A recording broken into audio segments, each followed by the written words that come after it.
حضرت ابو بکرہ رضی اللہ تعالیٰ عنہ روایت کرتے ہیں، نبی اکرم صلی اللہ علیہ وآلہ وسلم نے ارشاد فرمایا، کوئی بھی گناہ رشتہ داری کے حقوق کو پامال کرنے، خیانت کرنے اور جھوٹ بولنے کے مقابلے میں اس بات کا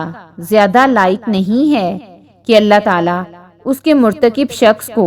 دنیا میں جلدی سزا دے دے اور اس کے ہمراہ آخرت میں اس کے لیے عذاب تیار رکھے۔ اور جس نیکی کا سب سے زیادہ جلدی اجر و ثواب ملتا ہے وہ صلہ رحمی ہے، یہاں تک کہ کسی گھرانے کے لوگ غریب ہوتے ہیں اور پھر ان کے اموال زیادہ ہو جاتے ہیں اور ان کی تعداد زیادہ ہو جاتی ہے، جبکہ وہ رشتہ داری کے حقوق کا خیال رکھتے ہیں۔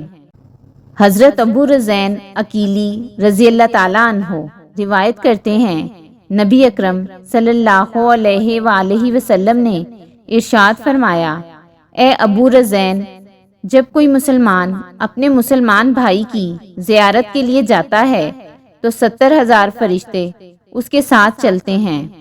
اور وہ اس شخص کے لیے دعائے رحمت کرتے ہیں اور یہ کہتے ہیں، اے اللہ، جس طرح اس نے تیری ذات کے لیے اس سے تعلق رکھا ہے اسی طرح تو بھی اس سے تعلق رکھ۔